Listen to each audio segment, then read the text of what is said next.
I started with eagles, and the eagles quickly led into osprey, and the osprey led into songbirds, and then all that along the way. You know, about 10, 12 years ago, sturgeon started appearing on the river, so, you know, sturgeon is a part of that right now, so late August and September. But anyway, I'm here today to talk to you all about bald eagles on the James. And I love questions, so if y'all have questions anytime during the talk, you know, feel free, raise your hand or just blurt it out if you want to. This bird up here, all the pictures that you see today were all taken from my boat. I get a lot of photographers, and I get a lot of people that just want to come out and learn about bald eagles and their stories. But on this tour, I do a 2-hour trip and a 3-hour trip, but during the trip, I've gotten to know 10 pair of bald eagles on the river.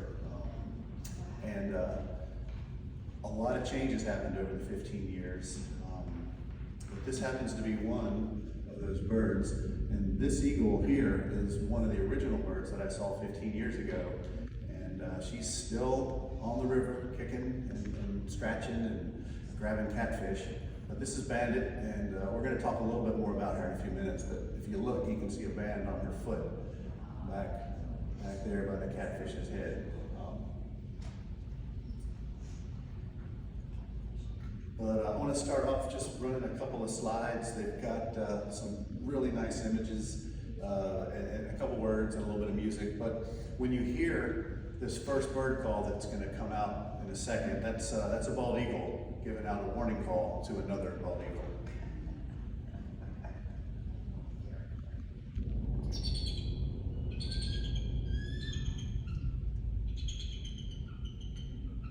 Is that loud enough?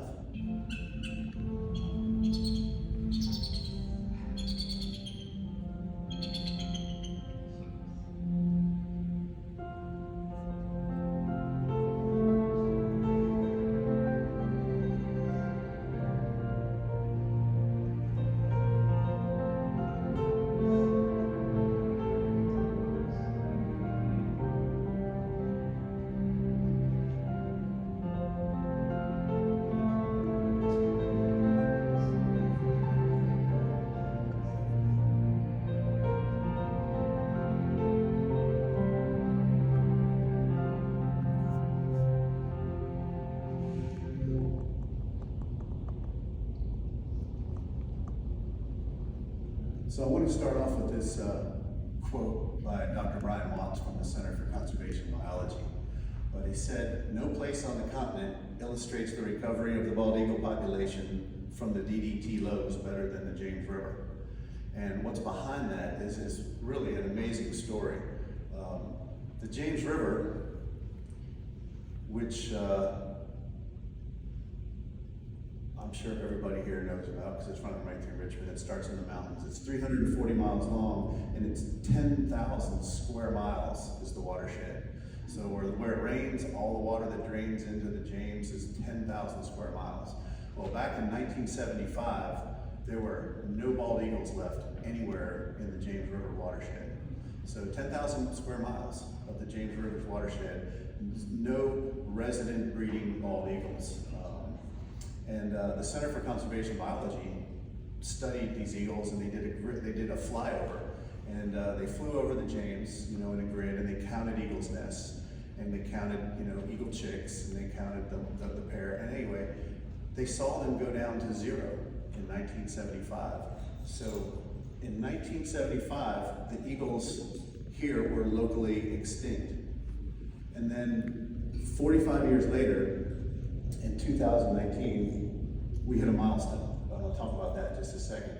But there's 4 graphs up here. There's 1980, 1990, 2000, and 2011. In 1979, 1980, in that winter, a pair of eagles came back on their own and created a territory and had a successful breeding season. And that marked the comeback of the bald eagle. What wiped them out was DDT. Pesticide that started being used back in the 1940s, and it was heavily used, and finally by 1972 it got banned.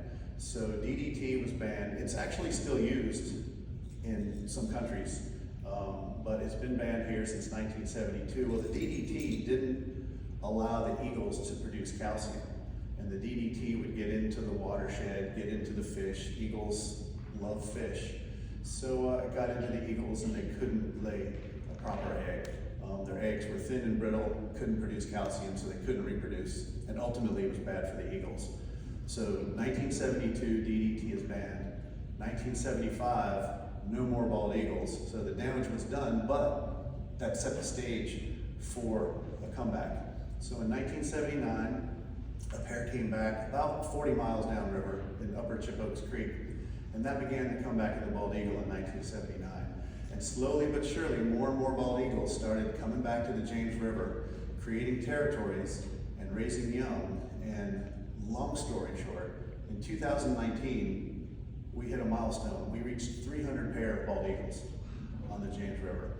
And back in the 70s, all of the Bay States, Delaware, Maryland, Virginia, West Virginia, Pennsylvania, a lot of the groups, conservation groups, got together to talk about, what would be a goal for the whole Chesapeake Bay as a threshold to consider a successful bald eagle comeback.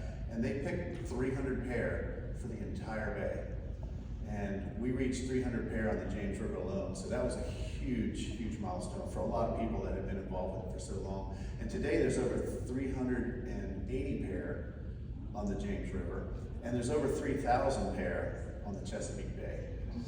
But basically, we went from zero to fully restored, and there's no place, literally on the continent, that has a better, recovery of the bald eagle than the James River.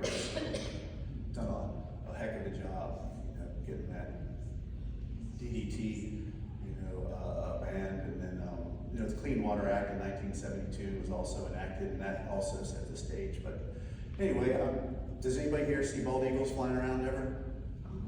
On your property? Oh, I bet you do. I'm sure you do. I mean, you got a little pond and we're fairly close to the river. Yeah. I just moved here from the Great Marcomaco River. Oh, you certainly have bald eagles there. We do have. I had one on my property that had a nice nest until a windstorm blew the concrete down. It shared it with an osprey pair. Really? And so, like in the winter, the ospreys would go south for the winter. Correct. And the eagles who were up the creek would come and take control of that nest. And then in the spring, it would be the other way around. Interesting, yeah. And she was saying that the ospreys, what I've noticed about osprey and eagle interactions on the tidal James where I work, which is in Verina, about 20 miles downriver, I suppose, from here. But the osprey, they migrate. All the osprey migrate. In fact, the females are gone now, and then the males in the young of the year will be gone. They'll leave on migration sometime later in next month, middle to late next month at the latest. They leave on the 15th. Do they? They leave on the 15th? They come back on March 15th. It's funny because eagles love to go get a fish and then bring it to an osprey nest and eat it in the osprey nest when the osprey aren't there. So it just becomes like an extra little dinner table, so to speak. Yeah.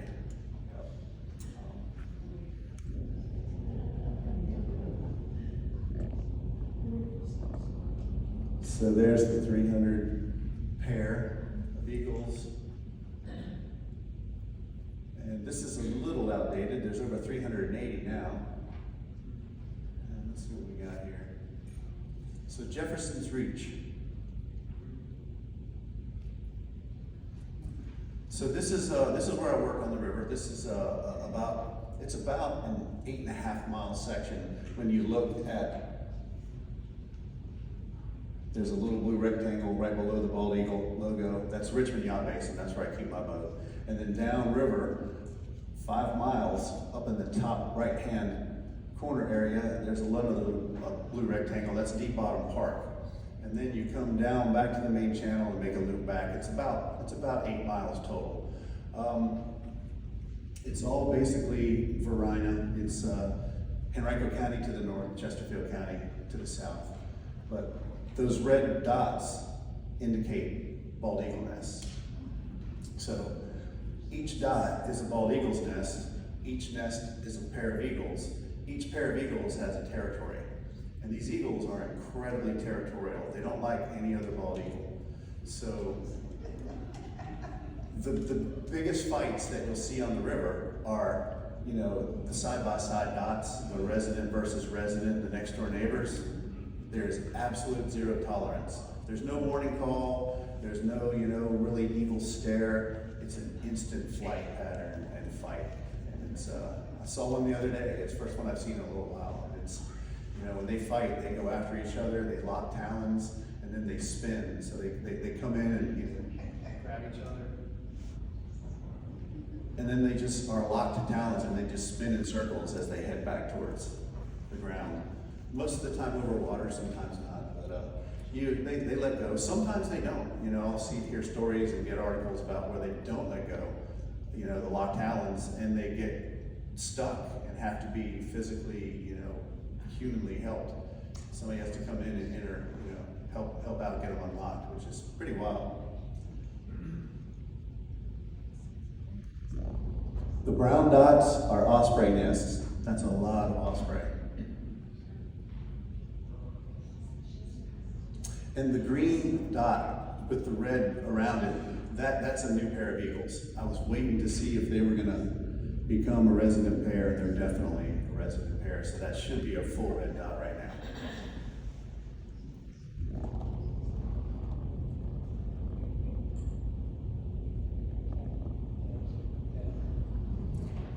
So here's Bandit. This is the bird that was in that first picture that I showed that was up there. This eagle, she's got a band on her right leg. And I saw her, when I first saw her 15 years ago, you know, she was flying around the river, and I noticed she had a band. And she got named Bandit because of her band. Well, it took 3 years to get all the numbers off of that band. But we got them all. My wife got the first set of pictures, and it was, 628, right? So she got this band with a 628. So I called U.S. Fish and Wildlife Service, all excited, got a band number, and the only thing I found out was there's 5 more numbers on the other side of the band. So that took a while to get, but we got him. This eagle hatched on April 26, 2005, and she hatched in the Birmingham Zoo in Birmingham, Alabama. The parents were gunshot victims, so they couldn't fly, but they could mate, so they laid an egg, and it hatched April 26, 2005. Well, 6 weeks later, they transferred her from Alabama to Pigeon Forge, Tennessee, to the American Eagle Foundation. And they raised her there for another 6 weeks. And at 3 months of age, that's how old an eagle is when it knows how to fly. So they released her into the wild at 3 months. And 4 years later, she was on the James River. So it's just an amazing journey for this bird. Started off in Alabama, went to Tennessee, and she's now, you know, one of our river neighbors. But here's some photographs of Bandit.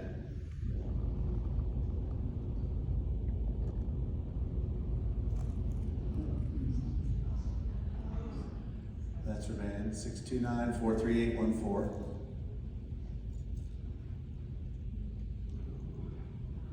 I'm gonna pause it right there for just a second, but you see how close that is? What is so great about this bird is, all the eagles are different. They really do have personalities about them. Some birds do things that none of the other eagles do. There's one other bird like Bandit, her name is Mary, M-E-R-R-Y. And they allow you to get as close as you want to. And I say as close as you want to, I mean, I can't go up and touch the eagle, of course, but if Bandit was perched right here on a branch, I could have the front of my boat right here, and we can look at a bald eagle that close. In fact, you're so close to her, you can hear her ripping the fish apart, you know, crunching bones. You can hear her feathers, you know, move when she shakes, or you can hear her body parts move. You can hear her when she flies off. It's pretty amazing. But this is pretty close right here.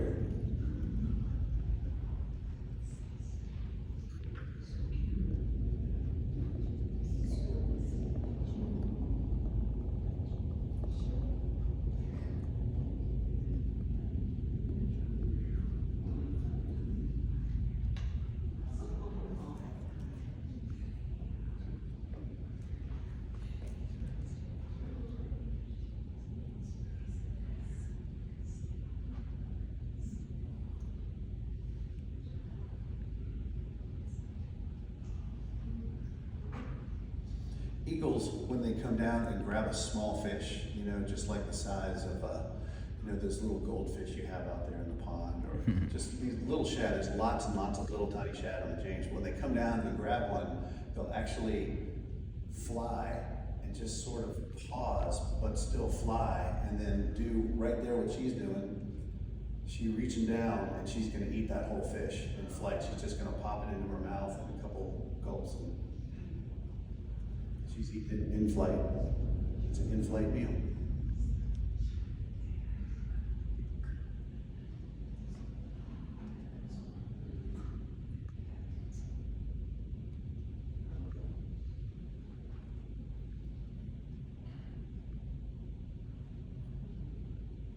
That is so close.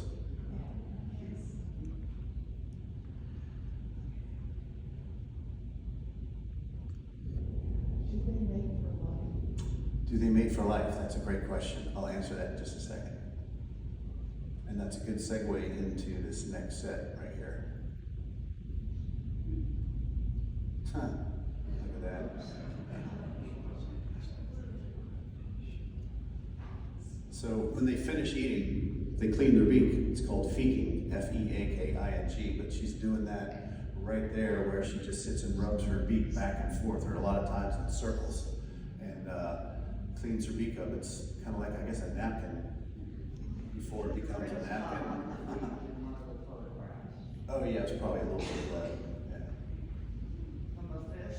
Yes, definitely.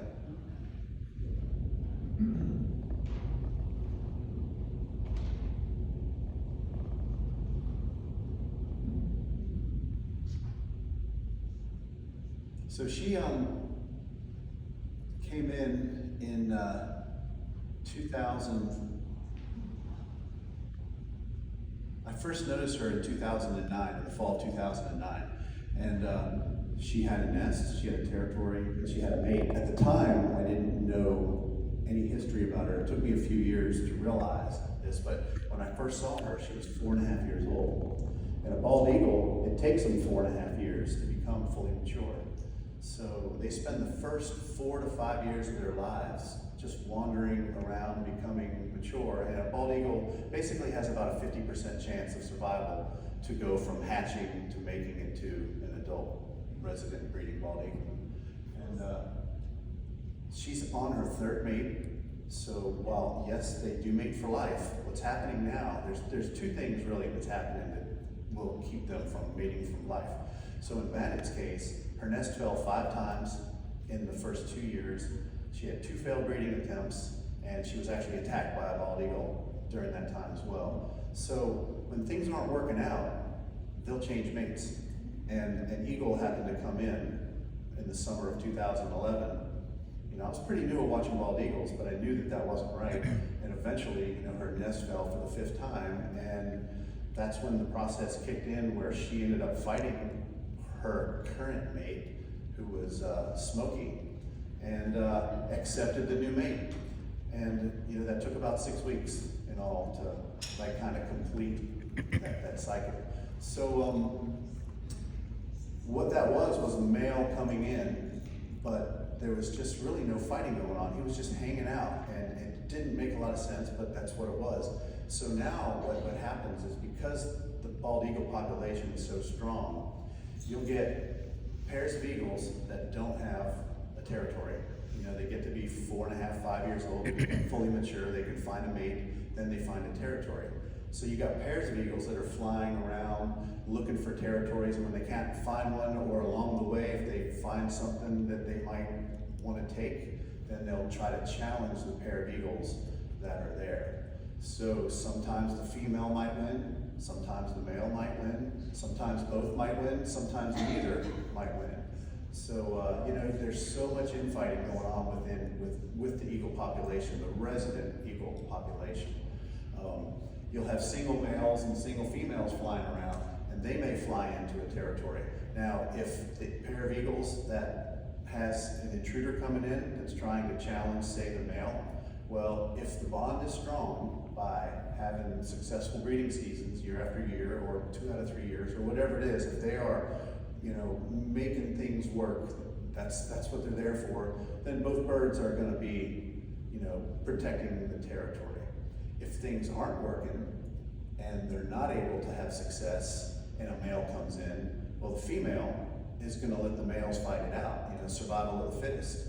And if the new male wins, then she's gonna end up with a new mate. Yeah. How do they determine the area of the territory? Okay, how do they determine the area of the territory? Well, that's a really good question. I guess the density of the population of eagles, number one. When I first started, there were 5 pair, and now there's 10 in that same area. So territories are getting smaller, all right?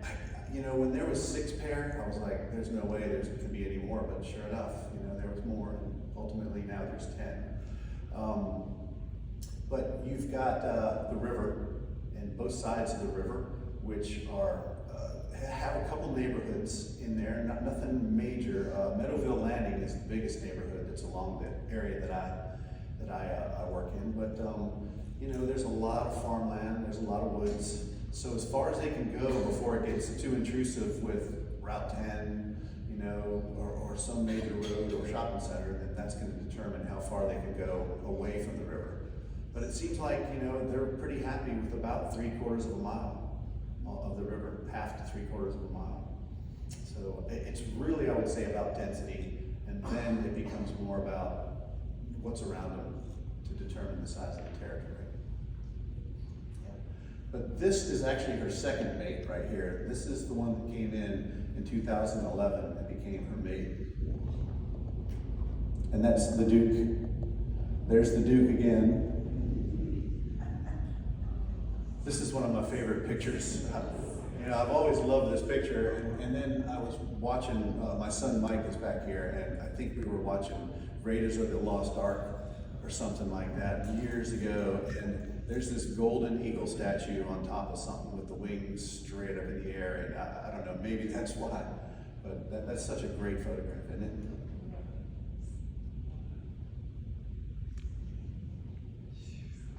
And there's the nest off, there's one, that's second or third nest there.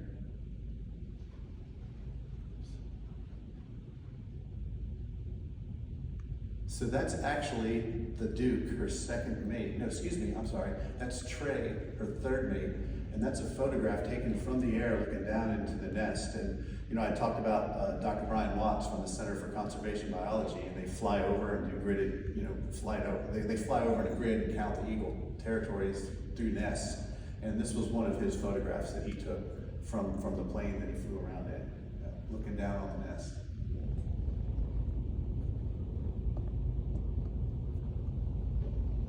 How can you tell the difference between the male and the female? Great question. So the male is smaller than the female.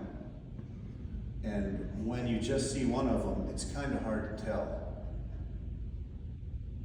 If you see both of them, it's definitely easier to tell, but sometimes they're a little closer in size. Sometimes the female's a lot bigger. In that case, it's definitely easier to tell.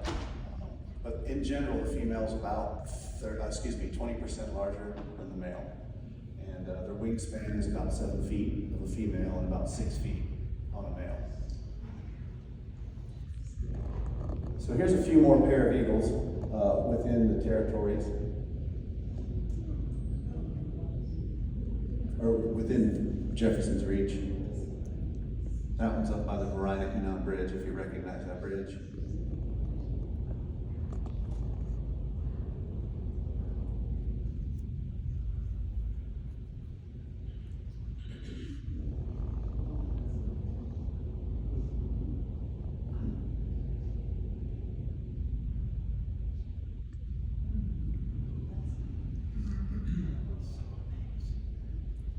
There was a little flock of grackles that surrounded this eagle. This eagle flew across the river, and these grackles flew around the eagle like in a sphere and followed him all the way across the river. It was just like this circle sphere of blackbirds with an eagle in the middle. It was never seen that before. I don't know if I'll ever see it again. Look at that look.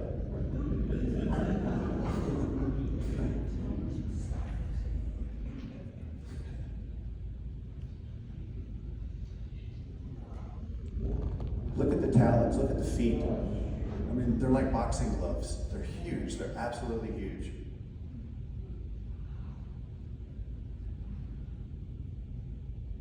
And they're made for plucking dead fish off the surface of the river.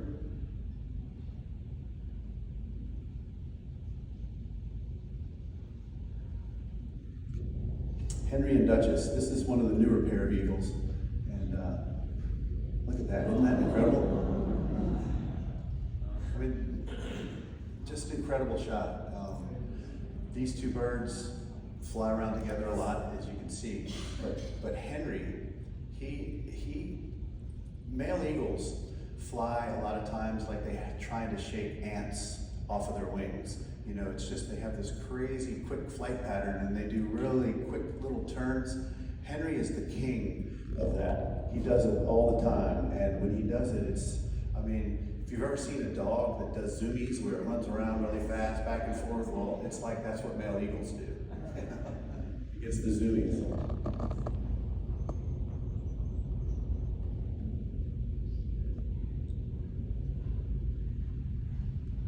So the rest of these pictures are Henry. But he'll do loop-de-loops and crazy little turns. I mean, look at that. That's upside down and turning his neck right side up.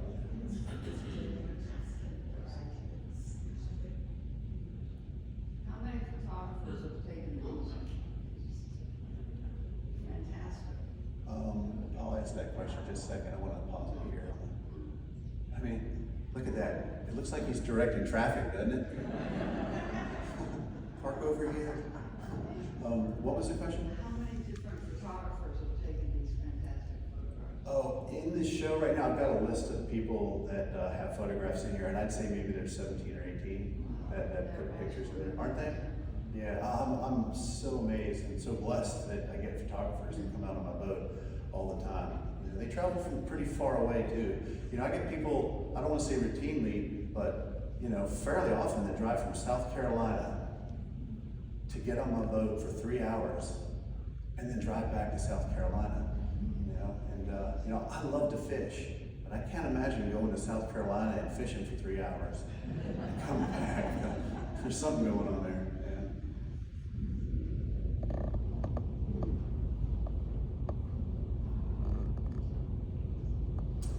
Dartbeak and Mary. We'll look at these guys and then we'll talk about. So he got named Dartbeak for obvious reasons, but he was a mature eagle that came in, created a territory. He just had this dark coloring in his beak still. When eagles hatch, they are fully dark brown from head to tail practically, a little bit of cream colored, when they fledge, at 3 months of age when they fledge, they're very dark from head to tail. Their beaks are dark as well, totally dark, and it's usually gone at about the age of 2, 2.5. That's when they turn yellow.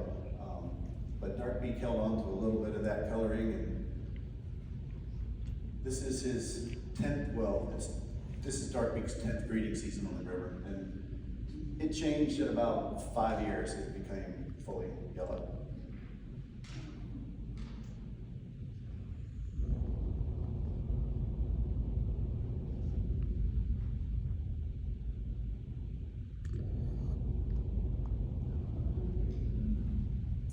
So here's a really good diagram of bald eagles and what they look like as they age. So the one on the upper right, that's 6-month-old eagle. And again, it takes them 3 months in the nest. Once they hatch, 3 months old, they can fly. So when they fly, they pretty much just look like they do when they're 6 months old. And then, you know, a year passes and they're starting to get a little bit more white around the head, just a little bit, maybe a little bit more white in the tail. And then 2.5 to 3.5 years, they really start changing where they get more white, a lot of white in the head, and a lot of white in the tail. And their bodies are really filling in dark brown as well. And then they get to that 4.5 year stage, and in between 4.5 and 5 is when they become fully mature, where they have full white heads, full white tails, and dark brown bodies. And there's a lot of birds on the river, a lot of eagles, that have just little bits of brown in the back of the tail. So the tails are literally, this big. That's kind of the shape. The shape of the eagle's tail, they're just massive. And the very back edge of the feathers on the tail will have brown on them, sometimes little spots, but big enough for you to see them when they're in flight. The heads will have tiny little brown feathers mixed in, but you can't see those. It looks white when you're seeing an eagle fly. But the tail feathers are unmistakable. When you see a bald eagle that's got a little bit of brown in the tail, just the very leading, the back edge, that is a bird that next time it molts those feathers, they'll come back in all white, and that's going to be fully mature. Any questions on ages of eagles? Are they allowed in the territory of the parents while they grow? Great question. So, the resident bald eagles, they lay their eggs in January and February. It takes about 5 weeks for them to hatch, and then in March, they hatch. Then, 3 months later, they leave the nest for the first time. It's called fledging.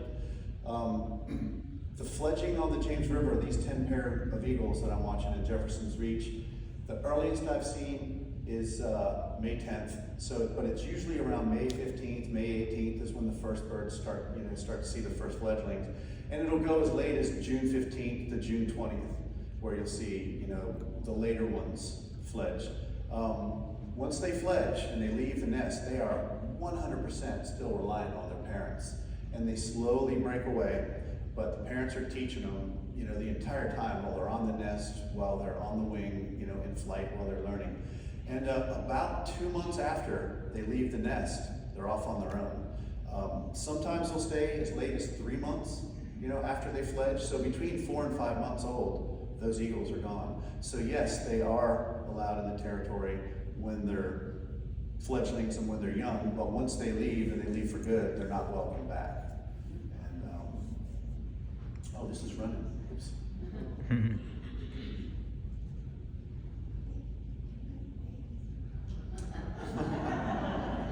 So, there's this eagle named Ash, and she is Bandit's offspring from 4 years ago. And, when eagles leave, they're gone for good. There's migratory eagles in the summer that come in, there's migratory eagles in the winter that come in.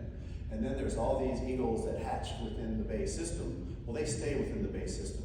All these eagles that are being hatched, within Jefferson's Reach and within the entire bay, which is about 75,000 square miles, those eagles are going to stay within the Bay system. All right, when they grow and become fully mature, they're going to settle somewhere within the Bay system. They might go a little bit further outside of the Bay system, but they're not going to go to Canada, and they're not going to go to Florida. You've got eagles from the south that migrate to the Bay system in the summertime, and then they leave, they head back in September. And then you've got eagles from the north, New England and eastern Canada, that fly down to the Chesapeake Bay in the winter. And they start to get here in the middle of November, and then they're gone by mid-March. So you've got lots and lots of bald eagles that are coming in to visit, and who knows if they're migratory or if they were hatched in the bay. That's something that you just really can't tell when you see a bald eagle during the migratory seasons. But when the eagles leave, those young ones at 5 to 6 months old, they're just going to wander and learn from other eagles, and hopefully they make it to 4 or 5 and become fully mature. Well, of all those eagles that come and go, I would have bet a lot of money that you would never be able to recognize one that didn't belong, that left and then came back. So Ash, who was Bandit's chick from 4 years ago, she was a really big female eagle.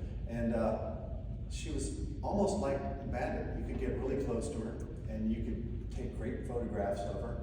Well, the next summer, this bird comes back, and I get a lot of regulars that come onto my boat.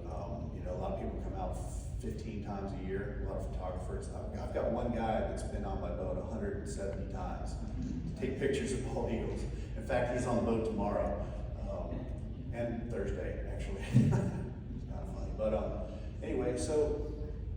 we started seeing this bird over and over. And it kind of reminded some regulars of Ash, Bandit's chick from the year before. So, you know, I didn't buy into that yet. I'm like, yeah, but, you know, it's just, that's can't happen. Well, I got photographs from the year before, and I asked people to send me photographs from that year, and looked at them, and I'll be darned if that bird isn't the same bird. Well, she came back last year, she's back this year, and I mean, I got chill bumps right now thinking about this, but I can't believe the privilege that I've got to be able to watch this bird mature. You know, so you've got this series of photographs that go from, you know, dark brown head, dark tail to, you know, she's starting to really get close to being fully mature. You know, in another year, 100%, she'll be fully mature, maybe in a half a year, but she's getting really close. So that story just blows me away. It's incredible. Did you say how many they have at once? No, I didn't say that. So she asked about how many chicks do they have now. And eagles can lay, you know, up to 3 eggs. Not at a time, but they'll lay one, and a few days later they'll lay a second, and if there's going to be a third, a few days later they'll lay a third. Now, you know, they incubate and they hatch in the order that they were laid. Well, when they hatch, they're also fed in the order that they were hatched. So the first one laid, the first one hatched, is the first one fed. So that one's going to have the best chance of survival. If food is scarce, that second one is going to, you know, have a little bit of a tougher time. If the third one, you know, is hatched and food is scarce, that one's probably not going to make it. Now, I have no idea how many eggs, how many chicks they have in the nest until the chicks get big enough to where you can kind of see a couple heads poking over the edge. But it truly comes down to how many birds leave the nest. That's where I can tell you how many chicks had success for fledglings. And this year was the worst breeding I've seen in the eagles yet. 2 out of the 10 pairs had successful breeding seasons. It was, some of them, you know, I could tell you probably why, and some of them I just have no idea why. But I was talking to Dr. Watts the other day, and he suspected that there could be potentially avian flu going on, which is, you know, maybe causing a problem. But that was just, you know, that's not the reason why, but he just speculated that, you know, it could be. So there's one pair, Verina and Enon, that had 2 chicks this year, and Bandit and Trey, I am just so excited, but they had 3. They raised 3 to fledge, and of the 15 years I've been watching all these birds, it's only the 4th time that a pair of eagles has fledged 3. So that was really, really neat to see to actually reach that threshold. Yeah. Any other questions? Yeah. Oh gosh, their nests are, so, you know, the female's wingspan is 7 feet. You know, the male's about 6 feet. Well, when the chicks fledge, all right, at 3 months of age, they are as big as their parents. They're full size, okay, in 3 months. Well, when they're up there and they're on the nest, you know, right before they fledge, you know, they're up on the nest rail and they jump up and down and they flap and then they flap and jump, and eventually, you know, the right gust of wind comes or whatever, and they leave. Well, when they're flapping and their wings are all the way out, they're not, the nest is bigger. So their nest is, you know, 8 feet wide in a lot of cases. How long does it take them to build a nest usually? That's a really good question. You know, I think it depends on how fast they need to build it. You know, if their nest falls in November, they're going to have to build it really fast. So they're going to be, you know, working on it really fast. So within a month, they could probably have a nest built. Good contract. Yep. Yeah, but they're always working on it, and they use the nest over and over, year after year. Sometimes they'll build a second nest in their territory, but they, you know, they're always building on the nest if it's viable, if it's good. Yeah. Oh, they're huge. You still allow them to publish it? I do. Yeah. Yeah. My website is discoverthejames.com, and if you remember that, you know, you can look it up. But I do public tours and private tours, so I'm pretty well booked for the rest of the year. I got a couple dates here and there open, but yeah, it's 2 hours. It's a really good trip. You can see a lot in 2 hours. So along the way, there's all kinds of other animals that you can see. And I'm just gonna run this and you can take a look. Great blue heron. I've learned a lot about great blue heron here in the last few years. But they too are very territorial.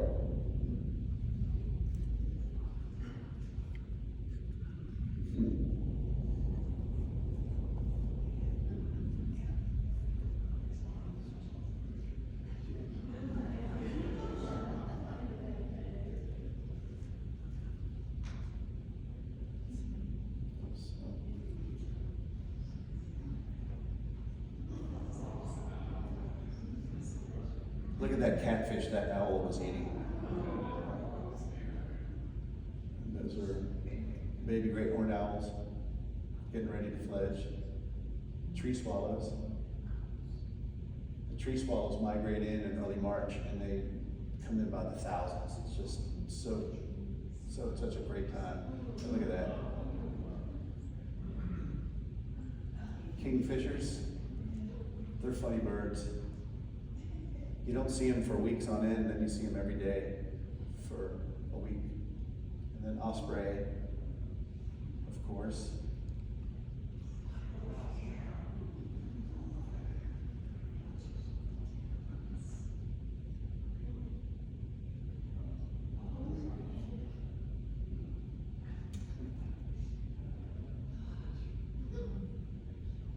So this is a female osprey, and it's really easy to tell the difference between male and female osprey. Unlike the eagles, which is only size, where the females are larger. Well, osprey, the female's larger as well, but if you look right there on the front of her chest up there, that's brown feathers, that necklace of feathers, the female has a necklace of brown feathers where the male is all white. That's an easy way to tell male versus female.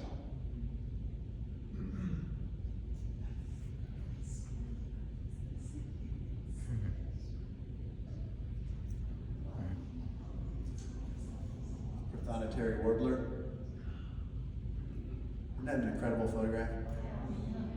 When they come down and they get along the river's edge, they love to land in little branches, kind of like this tree right here. But if they're out there, you know, I guess they're intrigued as, you know, with the people on the boat, just as the people in the boat are intrigued in them. And they offer really, really neat, you know, songbird viewing. And they're just absolutely beautiful. Their nickname is the bird that swallowed the sun, which is appropriate. Great egrets.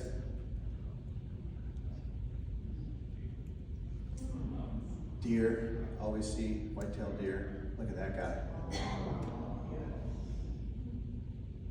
Double-crested cormorants.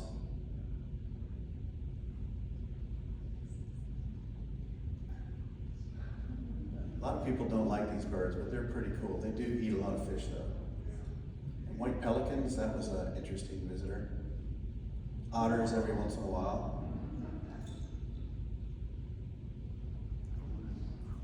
Foxes every once in a while. A little bit more than otters, but you don't see them very often. And all these pictures, again, were taken from the boat.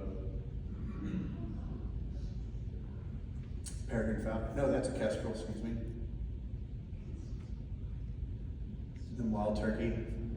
They fly across the river quite often.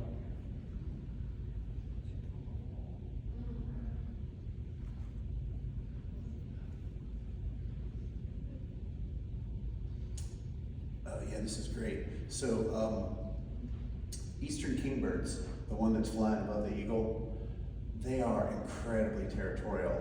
And when the eagles fly by their nests, they come out and they chase the eagles, and they'll literally land on the back of the eagle and ride them like a bucking bronco.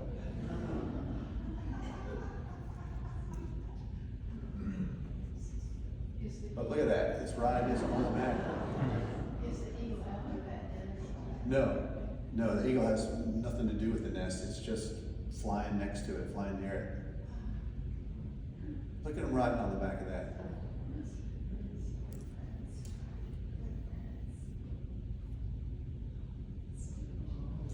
So I want to take a second and talk about sturgeon, because right now is the time to see sturgeon. Maybe not right now, we're at the end of August. I saw my first one 2 days ago. And these dinosaurs are huge. They're 4.5 to 6 feet long, sometimes 7. Again, the females are larger, but they don't breach. The males are, 65 to 140 pounds, and they leap out of the water. They just shoot right out of the water. And, I say for no reason. There's got to be a reason. I think it's communication when they come down and they splash, because it looks like a telephone pole fell in the river. But they don't know why they breach. They just do. And I think that the scientists would love to figure out why, but they don't know. But there's some really great viewing locations for sturgeon. Look at that. Look at the size of that fish.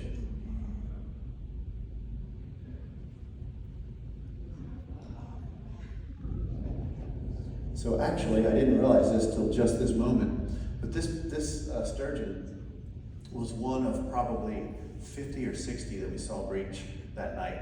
And it was the most incredible display of breaching sturgeon I've ever seen. And does anybody know where Osborne Landing is? Okay, so Osborne Landing is 25 minutes away. I guess it would be just straight down Route 5 out of the city. Well, they've got a fishing pier, and they've got a section of shoreline that runs right along the river that's very easily accessible. But they got this fishing pier that you can walk out. And I didn't realize it, but that's the fishing pier right behind the sturgeon in the background there. So this is probably the best place to see breaching Atlantic sturgeon. So if you ever get a chance to get a group to go to Osborne Landing in the evening or in the morning, or really any time, that would be pretty fun to go out and try to see sturgeon. In September is absolutely the month to see them. Right now they're there, and they're going to breach, and they're going to breach more and more, and then they'll start peaking, some point in September, usually the middle of September. But they'll be around until early October. So I hope everybody gets a chance to see a sturgeon, because you'll yell when you see it and point.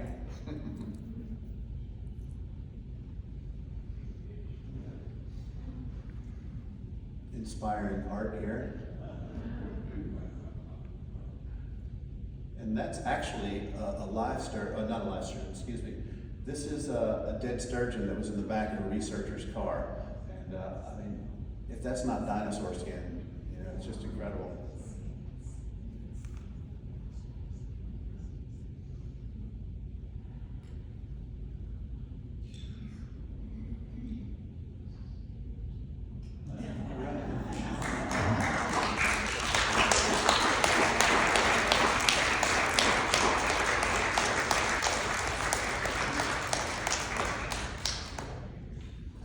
Questions? That's my boat right there. That's what I do all my traveling.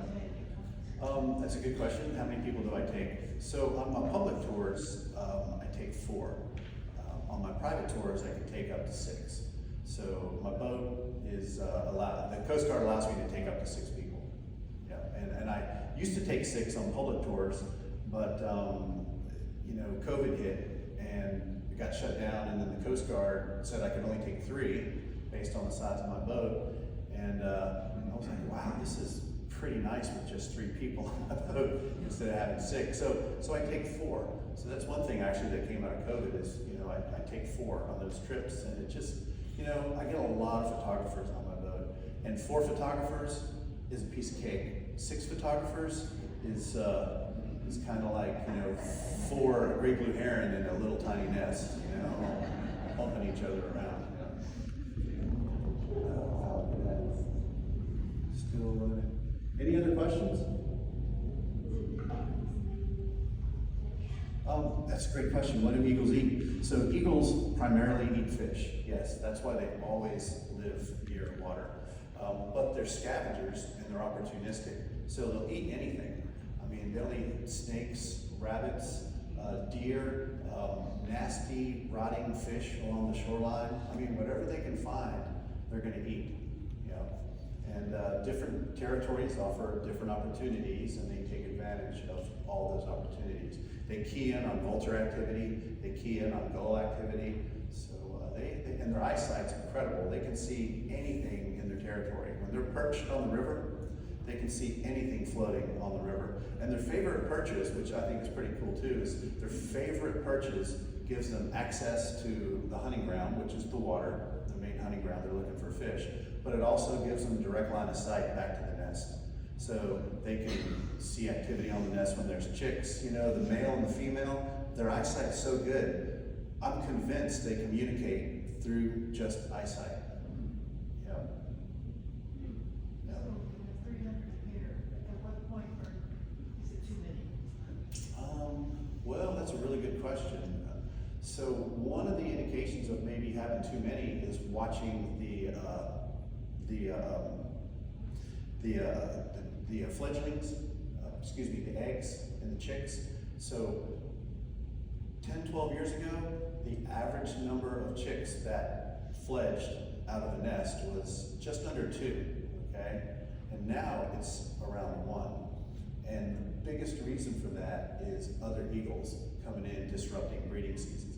And one of the things that, you know, I talked a little bit about how a male might come in, or a female or a pair might come in. Well, one of the first things they do is disrupt the nest. So if there's anything going on breeding-wise, eggs, chicks, they're trying to get in there and disrupt the success of that nest, whether it's crushing an egg or grabbing a chick or whatever it takes. So that is taking those numbers down too. So I guess if it kept dropping, you know, then that might indicate a problem. But yeah, that's a good question. You know, maybe that would just push more eagles further and further away. But I do get people on my boat from all over, and you know, so often I hear people talking about how they've got eagles coming back to where, you know, they live, whether it's Ohio or West Virginia or Pennsylvania. And so that's a good thing, you know, from the eagle population being so strong within the bay, because they are moving out a little bit further. Maybe that might push them even a little bit further. But the numbers are going down for the success rate. Yeah. Is anybody banning eagles when they're little? Good question. So is anybody banning eagles? So the Center for Conservation Biology locally was the group that managed that. Now U.S. Fish and Wildlife Service as well, but there's a number of groups, you know, Department of Wildlife Resources, Center for Conservation Biology, they all work together at times. When eagles get injured, oftentimes they'll get banded. So like Wildlife Center of Virginia, you know, might ban an eagle. But because the comeback is so great, you know, these groups have pulled back from any kind of conservation, you know, efforts that they were doing at the time, or research, because the you know, it's just the population is doing so well. So as far as I know, there's nobody banning eagles right now, unless it's some kind of special project somewhere, wherever, and then, you know, an injured eagle might get banned, you know, when it's released. Is there competition between the eagles and the osprey for the food? Oh, great question. So is there competition between eagles and osprey for food? So I would have to say that yes and no. No, in that eagles are scavengers and they'll eat anything, okay? Osprey only eat fish, but eagles steal fish from osprey all the time. So in that sense, yes, there's competition. And one of the things that eagles do when they're teaching their young, I mean, literally, anytime they have an opportunity to teach their young, no matter if they're in the nest and they can just poke their head over, and the eagles are going out and stealing the fish from an osprey, that's teaching, that's education. And all the stuff they teach them after they leave the nest all leads up to stealing fish from osprey. You know, when things are tough and there's nothing floating on the river that the eagles can get, the osprey are the best fishermen on the river, and they dive down into the river and they grab live fish. And oftentimes eagles wait for that, and then they go try to steal it. And that's also just teaching their young. We Yeah. had that playing games in the yard with Papa. Oh, nice. That's wonderful. Yeah. Any other questions? Awesome. Well, thank you all very much for having me. Yeah.